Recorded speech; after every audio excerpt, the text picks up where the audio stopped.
All right, we're back with World's Strongest Opinions with Tyler Young, the ProShortman, Pro Strong, SC Strongman, two-time finalist at Clash. Yeah, welcome to the show, man. It's good to have you. Happy to be here. Happy to be welcome.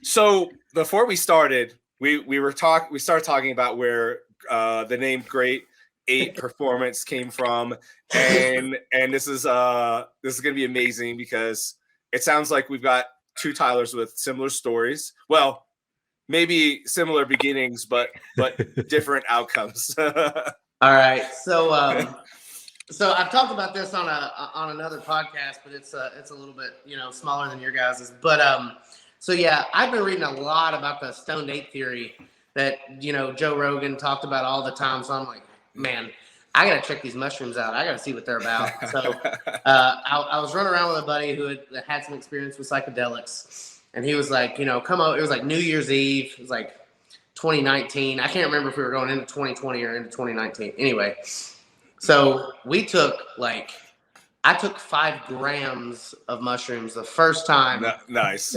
That I ever. Basically, almost a double dose. Yeah, I guess it's kind of like a heroic dose or something. Actually, that is a double dose. Yeah, 2.5 grams is a normal dose. So 2 times. Yeah, that's awesome. And we drank a bunch of orange juice, which is supposedly to make the color more vibrant or whatever.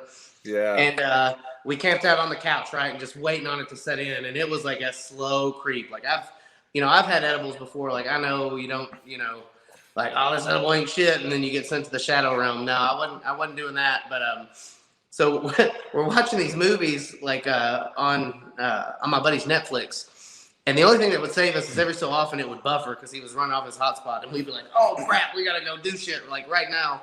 So we go and we drink water, and then we come back in and we just melt into the TV. But later in the night, I think we were watching Thor Ragnarok or something like that, and I go in the bathroom. And as I walk in, I'm already looking at myself in the mirror. So as I stop, and they were like, "Don't look in the mirror if you go in there." And I'm like, "I've got to do it." So anyway, the trip was that there was this, there was this big fight coming, if you will, and it was up to me to prepare my friends, blah blah blah, because I have pretty big goals later on down the road for Great Ape Performance as a whole, And I remember having this conversation with, it made sense at the time that it was my ancestors or something. And the next morning I had a whole Facebook page made. And the whole business, Great Ape Performance was all made on a mushroom trip, a wild mushroom trip. That's amazing. Yeah, it's pretty dope. And it's done nothing but grow so far. So, that's yeah, awesome, I guess there's something to it. It must have opened your third eye, man, to your future and your destiny, I guess. Yeah. As the third eye allegedly helps you with. Helps you unlock greatness. DMT next, man. Hey, it's on the list. I'm down. So I appreciate you saying earlier too that you kind of alluded to our podcast being sort of big, and it's really not, but appreciate that. Yeah. We're trying our best. We're trying our best to get growing, man. So Kaos is coming up around the corner. I assume that's the next big show that you're training for. Yeah. Initially I was planning to go to Pensacola actually this coming weekend to do that world record stone load. But Troy my son has a bunch of wrestling stuff this weekend. So I didn't want to, dip away from that to go, pick up a rock basically, not that right. Record, it's dope and all, but it just wasn't there for me since I'm already going to miss so much time with him this summer. So sure. Gotta have priorities, man. Yeah. Priorities, dude. We're going to come back to Chaos, but so the Stone, there's another big record coming up in Czech Republic as well. It seems like for the first time, I wanted that an opportunity of that for a really long time, right? And I ended up just doing the feats of strength just kind of give myself the opportunity, although putting on a little show and competing is not the most ideal place. But now we've got multiple promoters putting together world record attempts on Atlas stones. Do you think it's going to be beat? I mean, right now it's 503 pounds. And I'm going to say this on the show, like, it's got to be done on a 21-inch stone. Yeah. Well, I was going to break the 90-kilo world record. Oh, the 90-kilo record, I think 503 will definitely be beat, seeing how easily Dirks and Isley both got that. You know what I mean? I don't that being the stopping point. But the 90-kilo world record is for sure, like, it's only 440, and I've loaded that 4 or 5 times already. Like, not for a set of 5, but I've loaded it. I know Fondry's loaded it. I know Tyler Davis. So it's just a matter of getting it all right. Sure. But going back to what you said about the stone circumference, like, that was, it wasn't really a disagreement, like, in the group. Like, they asked our opinion, and I was like, hey, I think since it was already broke on a 21-inch stone, that we should kind of keep going with that. Like, I know you've invested money in these stones or whatever. I said, but, and even he said it in the show, and I'm not trying to undercut Tyler, like, whatsoever, because, he's a hell of an athlete. But even he said, like, he had them made to his dimensions. You know what I mean? And, there's an argument for that. And we kind of talked about that when he was on here too, because Basque stones, that's how Basque stones are typically made, is to the specifications of the lifter. But this isn't Basque stone loading. Yeah. Right. Strongman. We don't have any standards. You do whatever you want at the end of the day, right? But a 21-inch or 20-inch stone at the same weight is obviously easier to load. For sure. And I told him, I was like, look, again, I know you put this money into this. I was like, but the record at least has to be broke on a 21-inch stone. I said, from there, whatever, you have these 480 and whatever the bigger stones were. I was like, we can do those on a 19-inch. I don't care. I was like, but, for the record to mean something to me, and it's not even about us. It's about whatever everybody else is going to say. I want it to mean something. If I'm going to take the time and go down there, and if you guys are going to take the time and spend the money, then there doesn't need to be any question. You think Iron Bibby's happy about his soft lockout records? You think I don't know. Think he might I would like to think that he does, but I don't know. Because, I set a, amateur national record for the log at Strongman Corps Nationals. And I had the rep, but, I felt kind of weird about that because I think he gave me the down call before I earned it. I don't know if you've watched that video, but I was still kind of walking with it. And, I stick it for a second, and he gives me the down call. And I would have chased it. I would have walked into the stands to finish that rep. I had it. But he gives me the down call, and you see me when I put it down, I go, and, I'm not going to say, well, no, I disagree with your call. But, it's just kind of one of those things. I haven't – that's not on my Instagram bio. They send me this little certificate, but I don't even know where it is, if I'm being honest. But yeah, that's fair, man, and that's respectable. I mean, we've had those conversations on the show many times. Luke Davis. I said it right. I know. I said it right by accident, even right away. Sorry, we just learned how to say Luke's last name. We just learned how to say Luke's last name. So excited that I said it right. He's a big advocate too. We've had these conversations before too. That to improve the standards, the athletes have got to be involved too. And I don't think there's ever will be an expectation to give up a good call. It's kind of silly, right? But at the same time, I think the athletes have some power to drive the bar to be raised, so to speak, right? Yeah. By saying, hey, I don't want an easy call. Make sure I have it locked out or ahead of time, weighing everything on camera so we know that it weighs what's stated. Yeah.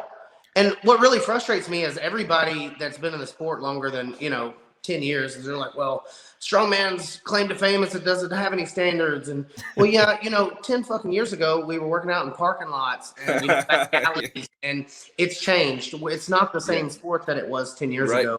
So you can either go do that or you can buy into what we're building, with the PSL or with, any of these other organizations right now that, if you had told, somebody 15 years ago what OSG was going to be, their head would have blown up. Like Right. it just didn't exist at the time. So the sport is evolving. So, either get with the program or, whatever, there's room in the sport for everybody, but Sure. there has to be standards if we want it to be, where we want it to be, if we want it to be everywhere. And it's for the athletes though, because I think no one wants like an asterisk behind like their lifts and stuff. Like I was, Darren and I were talking about, like, let's say for like after World's Strongest Man, like thinking about the circus dumbbell, realizing that if someone locks it out and they get it and drop it on the crash pad, that actually solves a lot more questions. Whereas a lot of people, I get the excitement, we'll just drop it wherever. And for most people, they'll be like, they dropped it. They didn't have enough control to return it back to a crash pad. And it's like, no one wants that little asterisk. So it's these little things of like, there's a reason why like powerlifting and most deadlift things, you have to return the weight down to the ground. For the most part, it's because you don't want to ruin the bars and everything, but also you don't want that asterisk of, did you lose your grip at the top?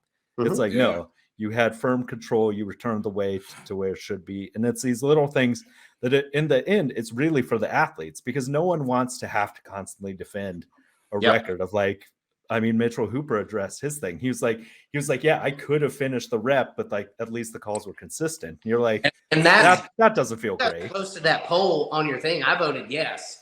I don't know if you can see who voted. I know. Yeah, you're like one of the few people that voted yes. You were one of the very few people I think that voted yes. I did that because it was consistent. Everybody else would have got that same down call. Man, I had to argue with that because Evan Singleton, and again, this is nothing against the athletes. This is the judges' fault, right? Sure. They let Evan slide, and it was a way. I mean, he was so far from being locked out. I mean, he was stumbling, everything, and they let that slide. So to me, like, there wasn't consistency in the judging. If they let something slide that was that uncontrolled, to me, it's like it wasn't consistent. Right. No, I see what you're saying. All the calls that I saw, like all the dumbbell reps that I saw, and granted, I didn't see everyone's, they all looked about the same to me. Like the questionable down calls, they looked, across the board. Nobody was close like that, and they didn't give them a rep. Yeah. My argument to that too, controversial as it is that it's not really a flex though to say we were consistently shitty in judging. Right. I mean, great. You were consistent, but they were all really bad calls. So that's not much of a flex. Let's get to a point of standards and stick with them. If the weight's too heavy, the weight's too heavy. Like it's strongman. It's not, Yeah, because it makes it hard, because after a while, like if there is such a gray area, it makes it these things that it makes the points really hard to judge, because you realize like the whole point of like Mitchell's circus dumbbell made it that if he hadn't got that rep, he would have only won the contest by like 1 point and stuff. And it makes these things like he still would have won, but it's still like not defending shitty judging. Like that's not what I'm doing. But again, what I saw from that contest is that it was going to be, at least relatively consistent, which is the only reason I said yes. That was a lockdown rep. I mean, it's fair. Like, the judge gave the down call in competition. It's fair, but I would like to see some major improvement on the judging standards across the board. That's fair. Yeah, because I mean, going back to what he said, I mean, the sport is evolving, and World's Strongest Man was always just a TV show, right? But they've created, whether on purpose or inadvertently, they've created this entire sport that looks up to them to lead the way. And I mean, it's maybe a lot of responsibility that we as the fans and athletes and whatnot are putting on them to do so. But they started it, and they need to pick up the slack, I think. Because it really makes a difference. If you see the difference of, let's say, a perfect example, mentally you think equipped powerlifting. I mean, if you're in Ohio, it's still a cool thing and stuff. But for most people, no one cares about equipped lifting anymore, because the standards literally kept dropping and dropping to the point where now they kept getting higher and higher. Yeah. The squats get higher, the standards get lower. And you think of these things that at the end of the day, I mean, I sent it in our group chat and stuff, and Darren was super impressed by like SBDs. They're like, what was it? They had that live stream where there was the record breakers thing. It's like phenomenally filmed. Really all well the done. information's there, all this stuff, and it's drug tested, and they were throwing up crazy weights. And like for the average person to see all those things, it's like not that you need to have drug tested things, but like the standards matter, and it gets to the point where people, and you see Jose Oliveras, like he squatting like 1036 in a tested meet with decent depth. Like people are In more impressed by sleeves. that than to have people the squats going up. And it is that idea where like the thing that gets me is the logic most people are using to defend the standards in strongman is the same thing people did for equipped lifting. And it's where has equipped lifting gone in the past? Like, I mean, there at this point, very few people are as into all of it, except for like Jimmy Cole. Like he's been great to talk to on Instagram and stuff, but like his crazy benches is about the only thing anyone on the internet cares about. Like, no one cares about the depth of squat. No disrespect to Tractor, but nobody cares about him squatting anymore. Like, just go look at the comments on there. I feel bad for the guy. Like, it's brutal. Post my world records anymore. So you don't like there's a clear path of how this argument goes, because after a while you can't be like, you try that weight, and it's like, no, I'm not gonna try that weight because I weigh 185 pounds. Like, I'm not like, I'm just saying, like, maybe let's have some standards, because at this point, I mean, we've looked it up, of like Darren pointed it out, and several of the powerlifting meets I went to, you had raw lifters hitting higher numbers than equipped lifters, and you're like, people see that and they're like, wait, you have all this stuff helping. And at this point too, you have like strongman now with like deadlift suits and everything else. It's like people want to see like the standards for that powerlifting has set are so high for live streams with their SBD and everything. It was weird to watch SBD throw on a live stream where they had the strictest judging in the world for their records. Man. Yeah. And like, amazing.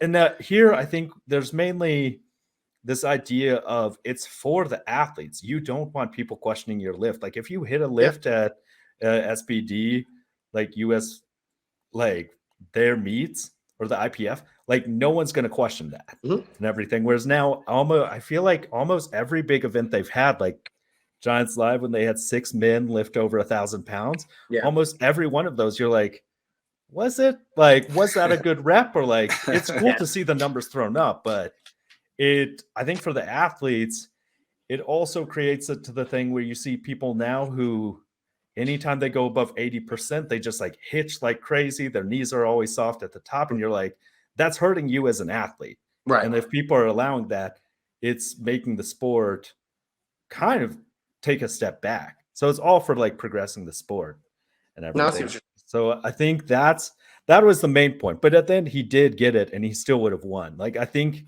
it would have been more controversial if it would have been like a tie or something. And really, realistically, Tom shouldn't have just like stopped his shield carry for no reason. Like that, really, I was like, that has to haunt you as an athlete more than anything. To be like, why did you stop? Like, out of nowhere.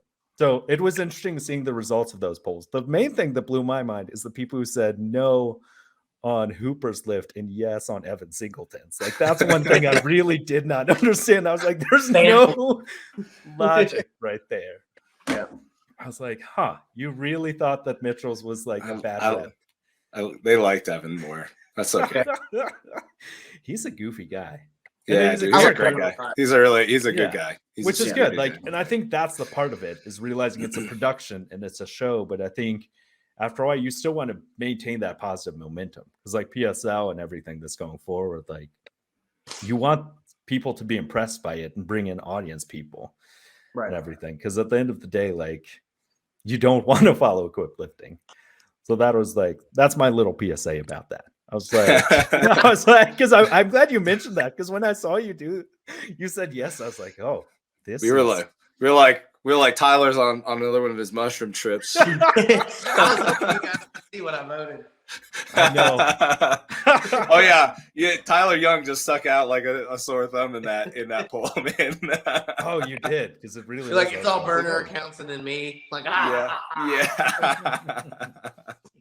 That's awesome, man. So we got way off track. Let's get back to Chaos, man. Oh yeah. So Chaos coming up, big show. You're going to the 90s. Because you kind of start. Where'd you start? You started like in the 80s. I started in the 90s, 90s. right? You started in the 90s. Okay. Yeah. I thought you started in the 90s, but somebody I think said on our show that you started in the 80s. I was like, I don't know if that's true. I actually went to 80s after I started at 90. So I started at 90, okay. Oh, wow. went to 80, bumped back to 90, started taking more creatine, and then went to 105. Yeah. Creatine. So Nice, dude. So who do you think is the biggest competition going into the show? I mean, obviously, hugely, massively stacked class. I mean, kind of a cliche question because that nobody can ever answer. It's so hard because this class is stacked, and I admire the confidence of everybody else that you have had on here, but I think that we may not even know who the winner is. Like his name may not have even been mentioned. That's how deep this class is. It's not about there are a handful of us that are going to bring a really heavy log. There are a handful of guys that are going to bring double digits to the deadlift. I, definitely believe that. Some people are going to carry that Husafel stone for a mile. It's not going to be me. Somebody, people are going to breeze those farmers. People are going to eat those power stairs. Like there's just so many like different events. I don't see anybody being consistently in the top 3 or 5 on any of them. You know what I mean? And maybe I'm wrong. But that's not a discounting their ability. It's just, everybody else is so strong, and so fast, so, but the same people that you guys, have talked about. Nick O'Hare's tough. Nick, if he gets his, I know he's working with Tom Hibbert now. He was my athlete for a very, very long time. Nick is tough. If he brings a grip with him that's always kind of been his Achilles heel. If he brings a grip with him to Chaos, we're in trouble. Tyler Davis obviously has had a hell of a run in the 90s. He does not have a bad event. But you don't even have to have a bad event here. You just have to have an event you're not good at, and you'll lose 10 points. If he comes in and only hits a 320 log instead of a 340 log, it might make the difference in 6 points. Sure. CJ, obviously, you've had CJ on here running his mouth. That's whatever. But say what you will about CJ, but CJ's he's gonna come to party. His log is blowing up. He's always had a really strong deadlift. He's good at moving events. It's a good show for him. So I'm definitely not sleeping on CJ, especially him coming up from the 80s. My only worry from the outside looking in is just how strong he's getting so fast. I hope that he can stay healthy. Going over there. Obviously, John Hack is going to really jack our points all to pieces, man. He's just strong. I don't know how well he's going to move in the frontal plane. Right. So that remains to be seen. The Gavin, I'm not going to say his last name right, the guy from overseas, he's tough. He currently has the world record deadlift for U105, I believe. Mm-hmm. Yeah. I'm sorry, for U90. Sorry. Yeah, and Jim Mitchell from Michigan, he's been around forever. He's tough. He doesn't have a bad event there. Andrew Pepio is coming up. Not coming up. He's been around forever, but he's been around a while. Yeah, he qualified. He doesn't have a bad. It's gonna be stacked. He just hit a triple, I think, on the 320 log too. So just huge. I mean, his pressing's come a long way. Yeah. So, there was a time where you couldn't go to a show. Like I remember going to OSG the first year, and there was a max log, and I hit a 305, and I got like 5th at OSG. Yeah. And then like one person got 325, and then Tom Hibbert. And I tied with a couple people, and then Tom Hibbert got 360, and Rob Ward I think was there too, and Rob Ward hit a big number as well. So we're looking at 10 guys that are in like well into the threes. Right. It's just changing. It's been 6 years. So what do you think? What do you think the max log will end up being? I mean, I know you're still pressing north of 350. Mm-hmm. So I know, like I'm good for the record on any Idle Tuesday. Like I'm not worried about that. It's just I don't know. I know Shane German is coming over. Shane has hit like a 420 strict press. I think something nuts. It's stupid. It's ridiculous. I've seen it. Yeah. So I think he was a little bit bigger than. I don't know if he was at 90 kilos. So, and I know it's been a long time since he's competed. So, we'll see if he even wants to blow his wad on that. Yeah. Sure. But if I'm going over there with a a record in mind, I'm going to try to take that record. You know what I mean? I don't want to share. I would, as you guys had a nice little chuckle about on Tyler Davis's podcast. I hope they don't go to 400 because it continues to elude me and be my white whale. Yeah.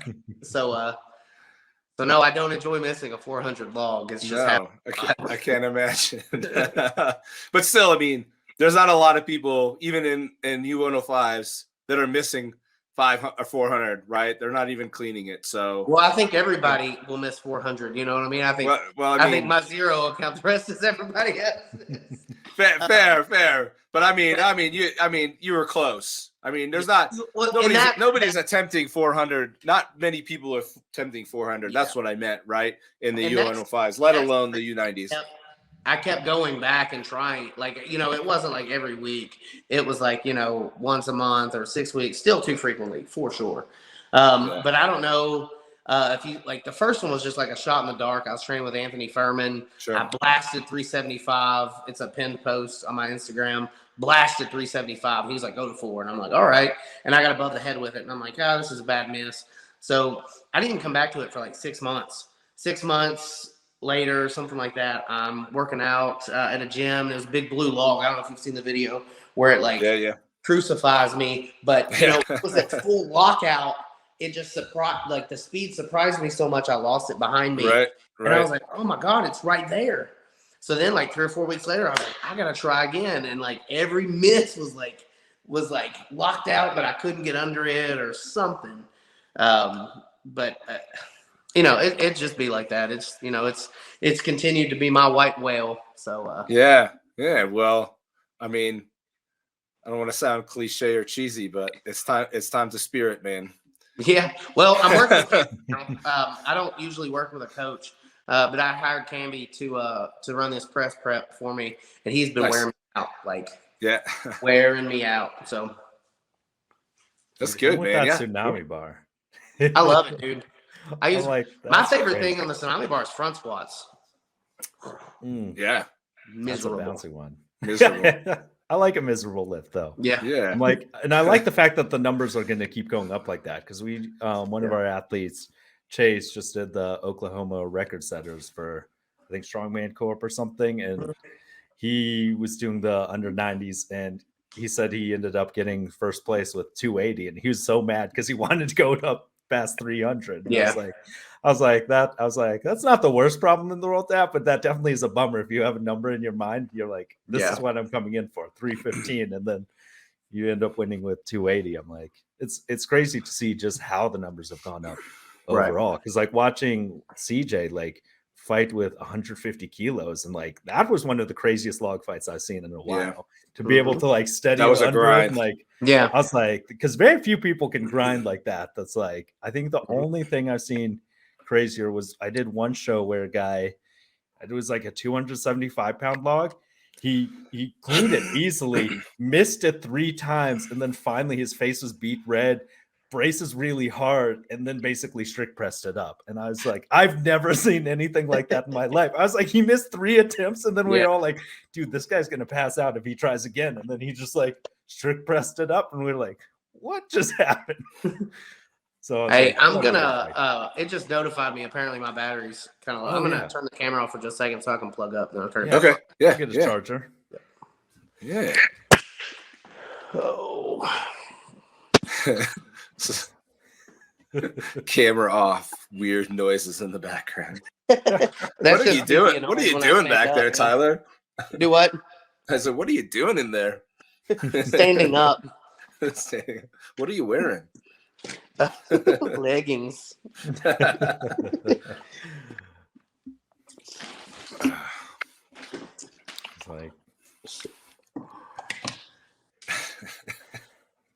on my phone. I never realize it's about to die until it's right there, and then you're like, oh, yeah. Well, it's a good thing it notified me. Otherwise, I'd have had no idea. Yeah. Oh yeah. We would have lost you, and we'd have been like, we don't know what happened, and we just end the show. Yeah. It'd be a bummer, man. Because then our schedule's full. We actually did. Nick Meyer said he's down for next week, so we're having all the under 90s on. Whew. All right. Hell yeah. Too bright. There's Well, that's a not little. too You bad. are a little bit Oh. backlit now. Yeah. That's true. I don't think anybody really watches the video anyway. I don't know if they do. More people have actually, due to in part the production quality has gotten much better on our Alright, end. well. So that's been a big pointer. I don't know if you can get the camera to like focus on your face. Okay, that'll work. Yeah. Still too backlit? Good enough. All Yeah, right, you're sorry, still guys. pretty backlit, but I mean, we We've got had people in the dark. a half hour of your beautiful face. So yeah, if anybody wants to see it, they can rewind. That's true. That's the contrast. Yeah. Stand it man. up. But yeah, So you didn't mention Nick Myers coming to Chaos. I just wasn't there yet. Yeah. You know, I'm rooting for everybody. Nick's tough. You know, Nick. Nothing but good things to say about Nick. In fact, I don't really have anything bad to say about any of the guys that are on this list. You know, Nick is super consistent. You know, he doesn't really have a bad event. I don't know how well these events are going to favor him, being a really, really heavy deadlift for reps and a really heavy log. But, you know, if I've learned anything about Nick, you just don't sleep on him. So, you know, wouldn't surprise me. Yeah, man. And you already mentioned John Hack. I mean, his log pressing's coming around. His deadlift's obviously just stupid. He's going to win the deadlift, I think. There's no question about that. Moving Mr. Chop. But there's a lot of guys, too, though, that Americans aren't even really familiar with. People from Latvia and Lithuania, I think, are on the list. Where did Tyler Davis say Mario Silva's from? I thought he was from Finland for the longest time, but I think he's Latvia or something. Estonia, yes, yeah. Thank you. Yeah. He's also a crazy strong presser. They're all, I mean, yeah. It's stacked. I'm excited. You know, I'm as excited going into this as I was, you know, Clash. Because, you know, I don't have like, you know, a whole lot of titles, if you will. Like I've always been competitive, you know, I'm around, but my imprint on the sport is much going to be more along the lines of where's the challenge at? You know what I mean? Sure. You know, on paper, this isn't a very good, you know, event for me, but I'm not going to let that hold me back. You know what I mean? You know, it just is what it is. That's where the next, you know, that's where the next big opportunity is. So that's where I'm going to go.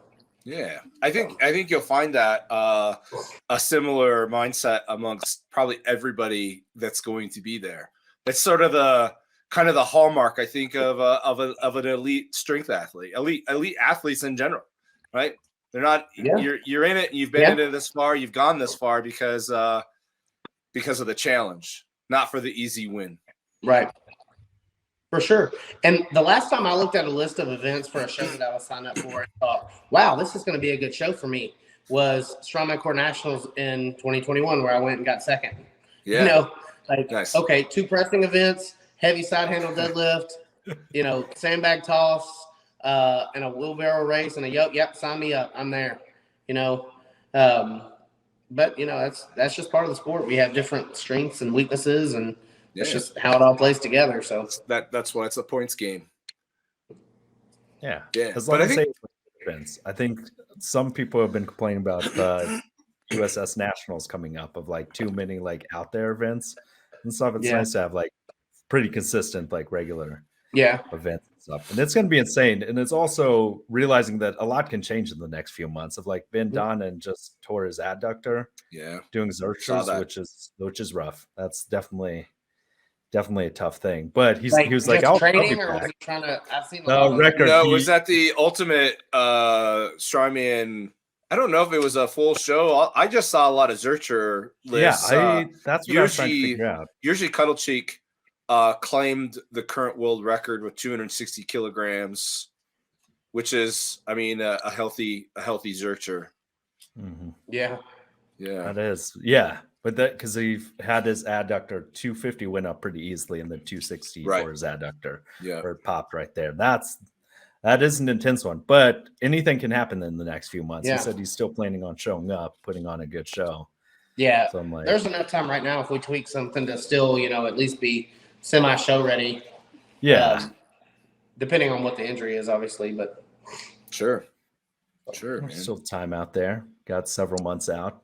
Everything. Do you have so you're working on a specific pressing program? Do you have any other things that you're doing along with that? I coach athletes and do deadlift progressions and stuff like that. So I put together my own deadlift progression, and then I'm waiving the moving events. So what my normal week looks like, usually I press on a Sunday, then I pull every Tuesday, and then depending on my work schedule, because I work every other Wednesday, I'll either so tomorrow I'll press, and it'll be my second press day of the week, and then Saturday will be events. So 1 week will be yoke, sandbag, and like the tough walk into power stairs, and the other week will be farmers and husa or something like that. So it's not too much, and maybe closer to time I'll add a little bit more specificity in and do less sets and stuff right now or stuff like that. But right now it's just about moving fast. I'm not gonna I notoriously don't train heavy yoke. I probably won't touch more than I think our contest yoke is 750.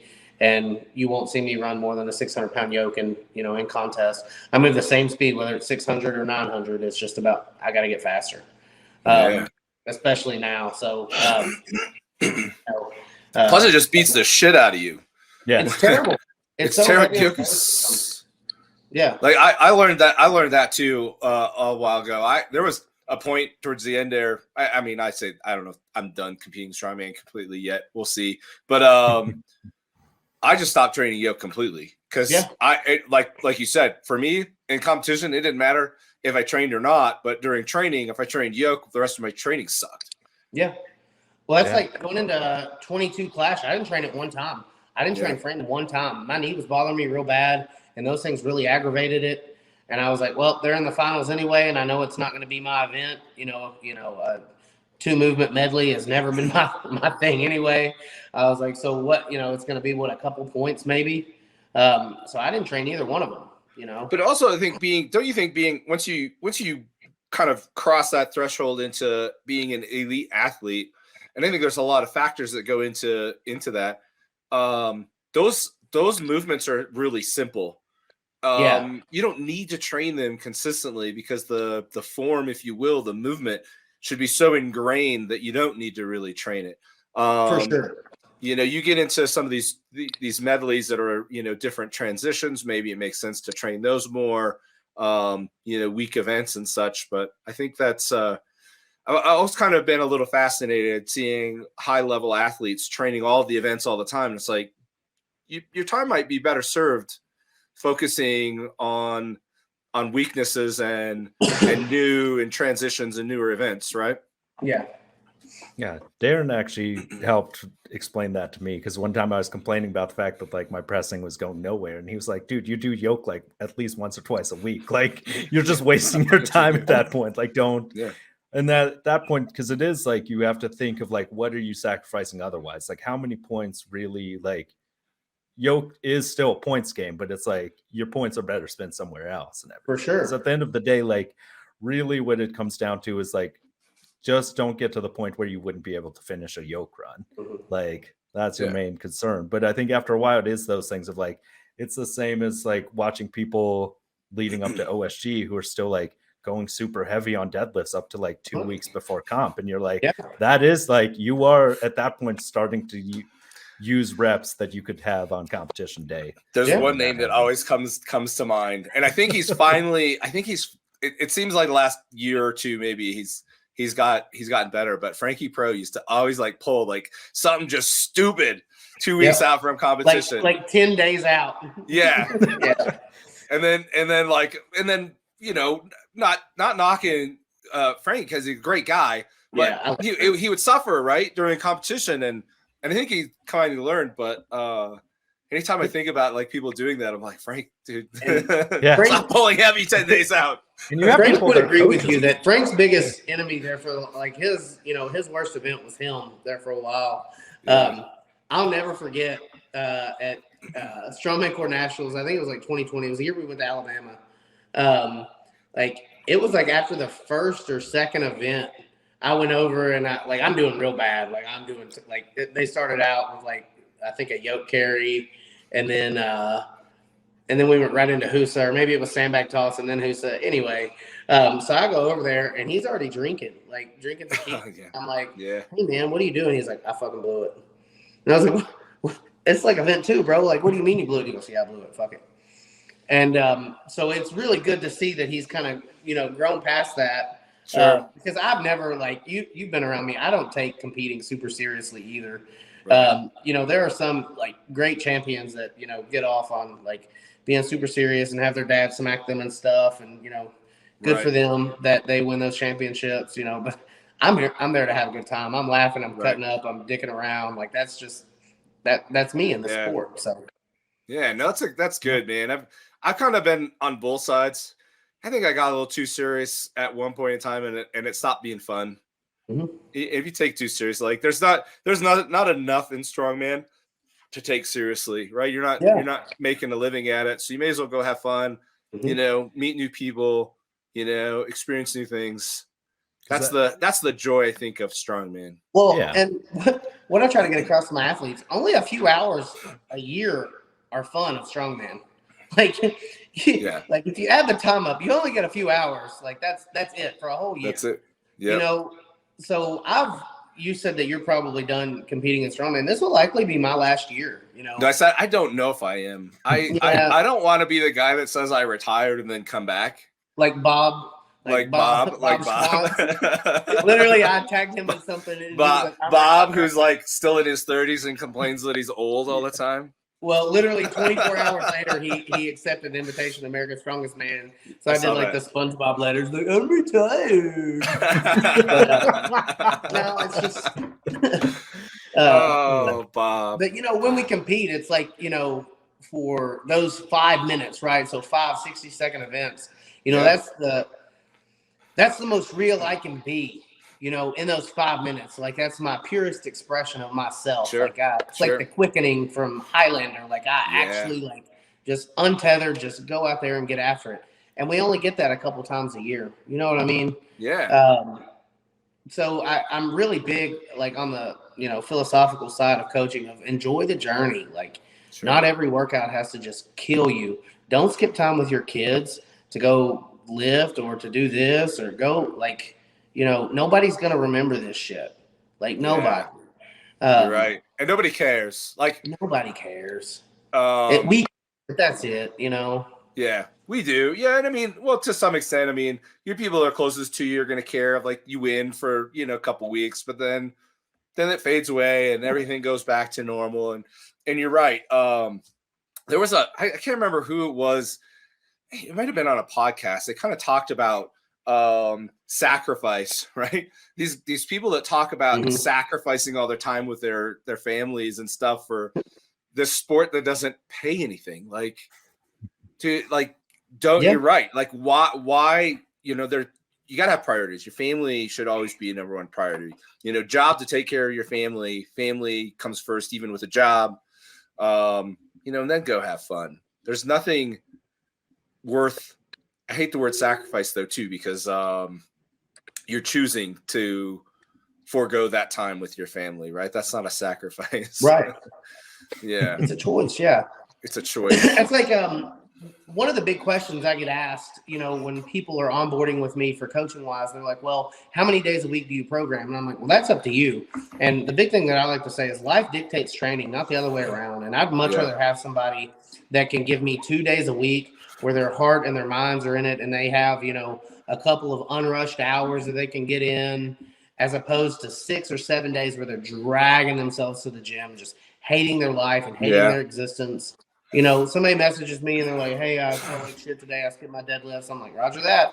Like, what is it going to do? Like, you already feel bad about it. Like, why am I going to beat you up even more? Yeah.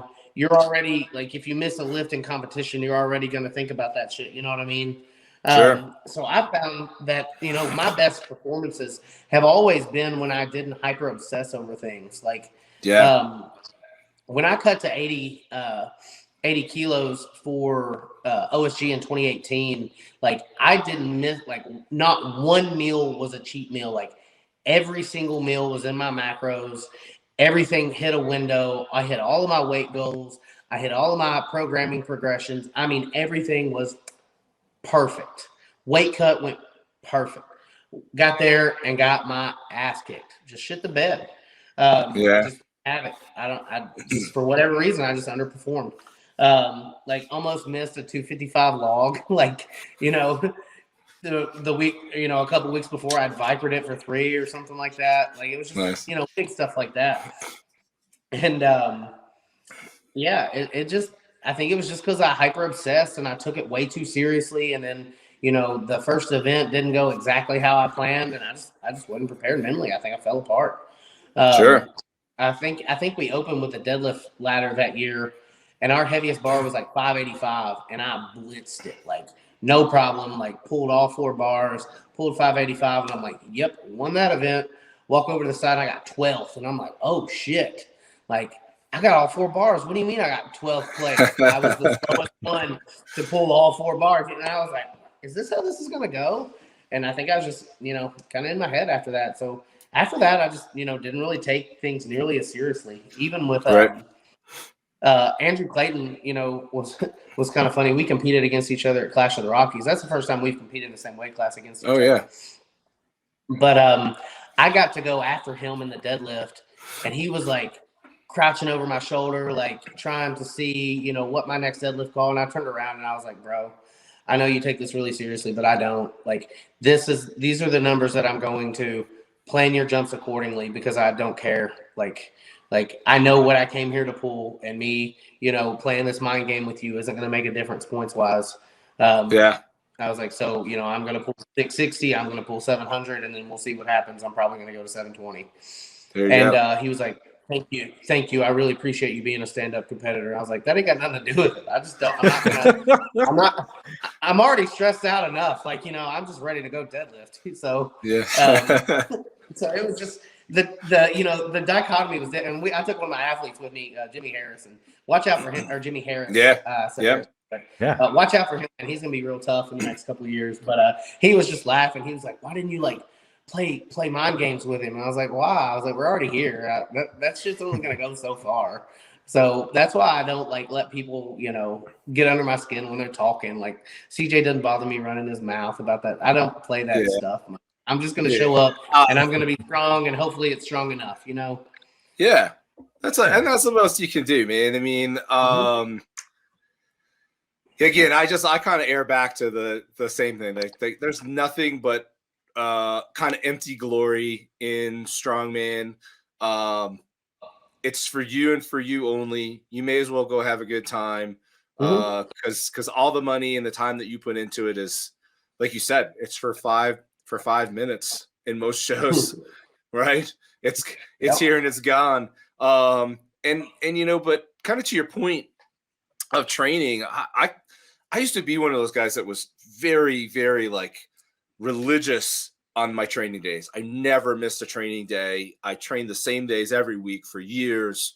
But yeah, in later in life, I came to the realization that like this linear periodized progression is not designed to fit with people's lives who have full-time jobs, have families, and have responsibilities outside of lifting, because it's an impossible expectation, I think, to progress linearly when you don't have a full-time athletic career to devote every waking hour to that linear progression. Life is dynamic and changes every single day. And having a bad lifting day means fuck all, right? Because it's one day. You didn't just suddenly get weaker. Taking a week off to rest and recover is going to have much more impact on your progress than, like you said, dragging your ass through the mud all week just trying to get through. That's going to be more regressive than that recovery. And it always makes me kind of laugh when people kind of exclaim when they go to a show. Like OSG was a good example. I don't know how many people are like, I did so much better on the deadlift at OSG than I did in training. I'm like, did you take a week off before you went? That's why. Recover. Full recovery, man. That's where strength gains are made. And I can't tell you how many times like I've gotten up and come to the gym and it just hadn't been there. And I've just swept the fucking floor and then went home. Like many days, like, or I come in here and I do 30, 40 minutes of pump work, just back and biceps or shoulders or chest or whatever. So I did something at least, for my mental health, if you will. But just I don't force it if it's not there. I'm past that point in my career. I don't have to. Man. It's also mentally though. It's good for you to they actually talk about being able to train with confidence really helps your progression with work, with anything really. And those people who literally will PR, and I used to do it all the time. It's hit something real big and then go for something that I'd miss. And it's in reality, you want to always leave something in the tank.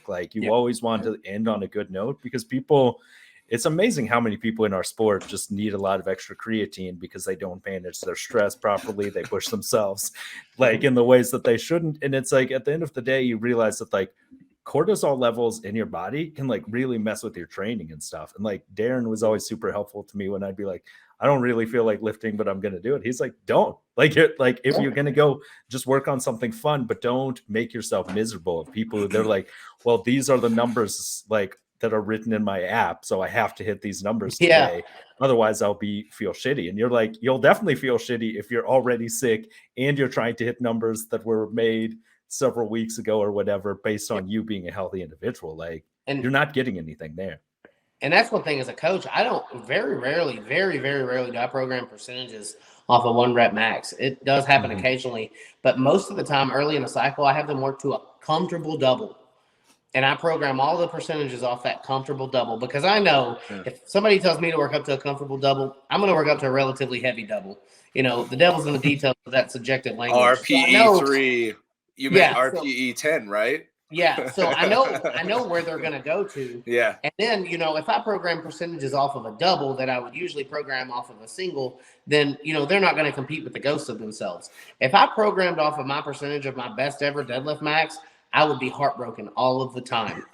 You know what I mean? I don't know if you saw it on Instagram, but I pulled a 660 on an axle today, and I was stoked about that, Yeah. But that's 85% of my best deadlift, and I'm happy for it just, the sport is dynamic, it changes. It's super dynamic. Your so does ability your body changes. Your body does, man. Your body changes constantly. The idea that you can maintain 100% performance 100% of the time is that's like trying to chase unicorns, man. Yeah.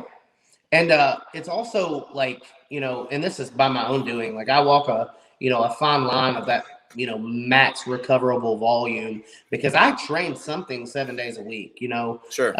So on the days that I'm not lifting, I'm doing jujitsu, Nice. Whether it is just going in and drilling, or I try not to roll hard, but once every couple of weeks, or I'm taking Troy's to wrestling practice twice a week, and we'll get there early and I'll go out there and I'll wrestle with the coaches and stuff like that. So I'm moving around and I'm working out 7 days a week, no matter what.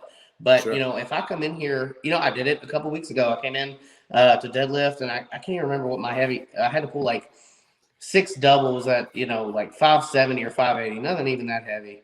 But I just got stapled, just was not there. So I'm well, mulligan. I just put all the shit away and left. And I was I'll do the work when I get off work. Went to work that day, got off, came back to the gym, smoked it for my 6 doubles, and then I pulled a failure set on the last set. There you go. It was just, it was just where my head was at. So yeah. And that I've been there too, man. When I was at my strongest deadlift was in the low 800s. And I remember one specific day, I was just so wrecked. I went in and tried. I was stapled to 500 pounds, right? Mm-hmm. And I was like, "What is wrong?" And I did. Same thing. I just walked away. I'm like, "This is bad." But I think it's important for younger lifters, newer lifters, less experienced lifters to understand too that that's not the end of the world, right? I always tell everybody, training, whatever happens in training doesn't matter. The only thing that matters is on competition day. I mean, there's a lot of things obviously matter in training, but the point is not to get hung up on, having a bad day here and there, because they're going to happen. They happen, and they're going to happen frequently. And the older you get, I think they happen even more frequently than that. No doubt. Yeah. No. I don't know if it's age or I always say this, Joe. I don't know if it's. Obviously, there's a point that you get in age that you're just going to start regressing. It's inevitable, right? What age that is for everybody's going to be different. But for me right now, I'm like, is it age or is it just because the weight's so goddamn heavy now? Yeah. Well, a bit of both, maybe. Getting heavier. But kind of where I'm at with it, I have a 6-year-old and a 6-month-old. So I really just want to let him, it's time for him to be an athlete. I've been I'm 33 years old. I'm not old by any, stretch of the imagination. I've been, knock on wood, very fortunate not to have any substantial injuries, like no bicep tears or, quad pulls or anything like that. So I've been real fortunate. I don't have to worry about whether or not I'm going to pick up my grandkids. You know what I mean? But, I've seen the people that overstay their welcome in the sport and then they're beat up and they're broken and they don't have shit to show for it. Yeah. So there's already been a couple of times where, strongman has conflicted with, with something he had going on. I had to miss Troy's first ever soccer game. Last year, I agreed to do some charity Hope for Kids. I went down there and missed a 400-pound log. But I went down there. They put me on the banner. They did all his advertising. And he was supposed to have his first soccer game the Saturday before. Boom, got rained out. And I had to miss his first ever soccer game. You know what I mean? Because I had made this, commitment. It's just I'm not gonna be that. I'm not gonna be that dad. You know what I mean? Good, man. It'd be different if this was paying the bills, or if sure. ESPN was every third weekend instead of every other year. That's different. Yeah. But. Yeah. No, good for you, man. And I think that's the same with the amount of creatine you take. Sure. It's not paying the fucking bills, man. So it's not worth taking 10 grams of creatine. Yeah, I've always been a less is more kind of guy. I think you and I have had this conversation before. When it comes to creatine, I never mix more than 2 kinds of creatine together. It's just it's just too much for what we do. And I agree. You and I have both been around the sport long enough to see people that have gone way off the deep end for their excessive use in creatine. And I don't want to end up like that. That's why you don't see Great Ape Performance arguing politics on Facebook. You don't see Great Ape Performance publicly shaming or condemning people for living one way or this, that, and the other. That's never going to be me. You know what I mean? I'm not going to let some chemical substance dictate how I'm thinking. Sure. That's just not, may work for them. Fuck it. But, not this guy. So. Yeah. Agreed, man. I'm with you 100% on less is more. And again, you're not making it enough money to justify, damaging your body organs or anything else either. It's a waste of money at the end of the day. And I don't know what your inbox looks like, but I get messages about it all the time. They're like, "Hey, I think I'm gonna start." I'm like, "How old are you?" They're like 22, and I'm like, "Don't even talk to me." Like, no, I'm glad to. I encourage people to talk to me actually because I've heard some of the most atrocious bullshit that people do without taking any precautions. They don't, they're not getting blood work done. They're not using any ancillaries, just, taking whatever the gym bros tell them, or like I listened to this guy tell a dude with lupus to like take 100 milligrams of, and I'm just like, you're a fucking asshole. Like, shut your mouth. Like, you're going to hurt this guy. Like, he's already hurt. Yeah. Right. And so I encourage people to come talk to me because I would rather, like, I'm not a doctor. And I mean, always caveat that all the time, but I would rather somebody come and talk to me and at least have an opportunity to at least give them what I believe is good advice, right? I mean, you could take it or leave it. At the end of the day, you're going to do whatever you're going to do. But, if I can steer people in the right direction, no matter what their choice is, I think that, that's a net benefit to people that are in, my extended network. For sure. And to clarify what I meant by saying, don't even talk to me, I meant like, this doesn't even need to be in the conversation for a very, very long time. Absolutely. You're unless you're knocking on the door of a world record or, going to World's Strongest Man, there's no reason for you to do that to your body that early on in life. Absolutely. I also like, if they're like, well, I'm 33, I'm like, well, you need to go get blood work done. I'm like, well, where do I do that at? Well, find you a men's health clinic, go to your PCP. Like, you have to get bloods before this conversation, happens. And I see way too many people, they're like, just run a gram of this and a gram of that, and you'll feel like Superman. Yeah, you probably will for a while, but all of mine creatine usage started with an actual doctor and a prescription. And it's still overseen to this day by a primary care physician and a cardiologist, because obviously I have high blood pressure. That is probably related to that, But anyway, but it's still being overseen. I'm very, transparent and forthcoming with information because they're there to help and facilitate me. And there have been times, we have that other doctor in the strongman community that is, not a cardiologist, but I've tipped his ear before about how certain things looked and stuff like that. So it always is good for me to, seek out other opinions to get validation based on how I'm looking, how things are looking, and how, because we're anomalous athletes. Like, my cardiologist, when he first saw my creatinine levels, was like, oh my gosh. And I was like, well, it runs high. He's like, well, why should it run high? I'm like, well, because of the extra muscle mass that I carry, and it's, relatively lean. My creatinine is just going to be, and I'm eating 320 grams of protein a day. Yeah.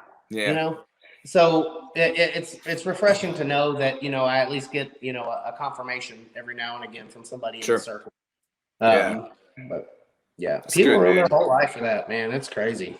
I think we need to honestly talk about that more and more in the sport, because it never surprises me either, even at the higher levels of the sport, how little attention people are putting towards like necessary precautions and speaking to a professional about it.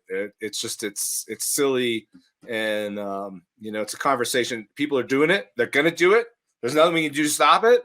But I think there's a lot we can do to help facilitate responsible use. Because at the end, you want things to make your life better. On the flip side of that, go ahead. Were you saying something? I'm sorry. Oh no, I was because I was like, you want your life to be better. Because the amount of people I've heard over the years in like strongman will talk about like, oh, this wrecks my sleep, this makes my anxiety off the charts, this makes it hard to eat, and you're like, wait, so your sleep's messed up, your anxiety's high, and you're not feeling great about what you're eating. Like, I feel like those are very key parts of like training, and it's like maybe don't might be that 1,000 grams of yellow creatine. Yeah, and you're like all the time. You're like, wait, so you're tanking your sleep, you're tanking everything else. Like, it's crazy. I'll let you go. Well, that's like on the flip side of that. I make this argument a lot. Is if there was something that we could take that allowed us to work out harder, more frequently, at a higher intensity, and be able to recover faster from those workouts with less symptoms than us getting our ass beaten in an alley, why wouldn't we all do it? You know what I mean? Like that's the other side of that coin. So there's absolutely merit. Like obviously the shit works. And I think that a lot of high level athletes are doing a disservice by glossing over and not talking about it. Or especially not talking about the damaging amounts that they've ran and how that's adversely affected them and their relationships, not just marriage, but, friendships, professional relationships. So I think that they're doing a great disservice to, the people that they pander to, for lack of a better, adjective. Man. So that's why I've always been pretty upfront about mine. If you have a question, like I'm not gonna beat around the bush. I talk a lot more people out of using creatine than I ever do. Same. Likewise. Unless they check a couple boxes, right? If they're in their 30s, oh, I'm sleeping like shit. Hadn't touched my wife in a couple weeks. This, that, and go see a doc for sure. You probably feel terrible. Go do that. But so that's just kind of where I'm at with it. But we're on the same page, man. Yeah, I appreciate that. Yeah, like at the end of the day, it's like unless you're really chasing for like a record and stuff, like you have people who will literally do like awful water cuts for shows that don't even matter and stuff. And it's this idea of like at the end of the day, like I think what's always impressive is seeing coaches and people who tell people, they're like, unless you can be a world-class athlete, just focus on getting stronger. Don't do weird water cuts. Don't do these things like, and it's weird when you realize that we used to do trash or treasure, needs to come back. But like the difference it made of like Darren about like taking vitamin D3 and stuff, of like making sure your vitamin D levels are high and like that you're optimizing the rest of your diet and these things rather than just like focusing on like these extras. Because at the end of the day, you realize that like not having good vitamin D levels and like sun exposure and like activity, like that can actually impact you hugely. Just like not being in the right place mentally, especially when you have people like eating weird diets where it's like, so you're doing the sport for fun because you love it, but you are on a miserable diet, you don't sleep well, you have weird anger issues, work struggling, and you're like, and this is for something that's not paying your bills. For the hopes to win a plastic trophy and an attaboy. Yeah, you're like, that's crazy. Yeah, I'll never get it, but you know, I guess some people, you know, it means the world to them. So yeah, we're proud to it, man. Like, hey, like I've said in the past, man, I have a lot of opinions, but at the end of the day, the sport is open to everybody, and you can do whatever you want. It's your body, and you know, all I can ever do is speak my mind and advise people who ask, and you know, and they're going to make their own decision at the end of the day. Yep. But I wanted to make off topic. There was something that you mentioned earlier, John, and I've recommended this book in the past to people. You were talking about the mental aspect of training. Randall Strawson's Stronger Minds, Stronger Bodies. Great read. Highly recommend to everybody because it touches very much on the mental aspect of training and leaving some in the tank and always walking out of the gym with a win because it creates positivity, a positive reinforcement for you to go to the gym. So, yeah, because you want that positive feedback loop of like, it's what, like at the end of the day, it's one of our guests, Mike Idala, I did one of his men's groups things and talking about that idea of like, when you're entering the flow state, especially at the gym or doing anything, your instincts are like to push it till you're failing. Whereas in reality, it takes a huge amount of self-control to get really close to like, let's say you have some random number in your mind, like 385 on some lift or whatever, and you hit that and it feels easy. Instinctively, you're like, I'll just do 10 more pounds. And it's like the self-control to just leave at your peak is like the best thing you can do. And it actually makes it so your mind enjoys training and everything. Where so many people, you do your main lift until you miss your main lift enough times, you're frustrated and sad, then you skip half your accessories and then you go home frustrated. And you're like, that's an awful feedback. But you also get the endorphin high, right? Oh yeah. Of a positive, good training session. Whereas when you fail, your body starts producing cortisone, you get the negative feedback loop, and you just feel like shit.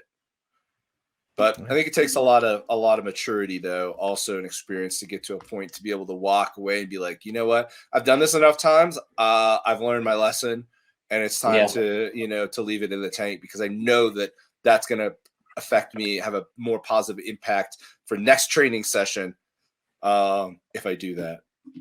But for sure, it's hard though. Like it's hard not to like chase that. It's definitely hard. But it is hard. Yeah, but it takes that self-control and maturity. And I think that's part of like, you want to be a well-rounded individual. Because one of the recent things I was looking at is they talk about like, think of all these great athletes and great people that are like amazing financially, amazing athletically, but then like the rest of their life suffers. And it's like, you'd much rather be a well-rounded person. You don't want to be like Michael Jordan or something where you're like alienating a ton of people and like you're single-minded like on this one thing, and other relationships suffer and fail for it. Because at the end of the day, everything you do, you want to be a great man in all areas. Like some people do love that idea about being a champion at that one thing, but it's like, if that comes at the expense of your family, your faith, or your job, or whatever it is, like that's not worth it. I don't know, man. I might have to disagree. If you're making money that Michael Jordan made, that's true. Yeah, I maybe, guess maybe it might be worth it. I mean, If money's that was everything. the underlying point I was trying to make this whole entire conversation is like strongman isn't worth it because you're not making any money. But I guess in my mind, people think that they're the Michael Jordan of like sports that are not Michael That's Jordan. fair. Like you can't be the Michael Jordan of powerlifting or the Michael Jordan of like all these things because it's just not paying what it is. Right. And I think so. It's that balance of like trying at the end of the day. At least for me, the longer I talk to Darren, the better my training got because I just train for fun. I mean, these days I just only do Zerchers, which I'm mixing it up, but like just like enjoying the process. And I've still been able to like maintain some strength. All right, we're getting over it. We're up to an hour and 10. We usually try to keep it about an hour. I know. But usually wherever we call it, man. Any final words, Tyler, for anybody? No, man. Like I said, I appreciate you guys having me on. Yeah. Shout out Cerberus. They've been, A1 since day one. You know what I mean? I've got a couple, local sponsors, but Cerberus is main digs. Kratos, all of my Great Ape Performance swag goes through them. Follow me on Instagram if you don't already. That's Tyler Young, ProShortman. Because again, I have, a level of self-depreciating humor, especially in regards to the sport. That's good. Yeah, man, it just is what it is. This is my experience, and this is the reality I choose to live in. So I'm having a blast. Okay, man. But yeah, man, I really appreciate you guys having me on. Dude, it was great having you.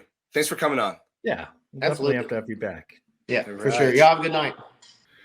Support us on Patreon or Anchor, and find us on Instagram or Facebook.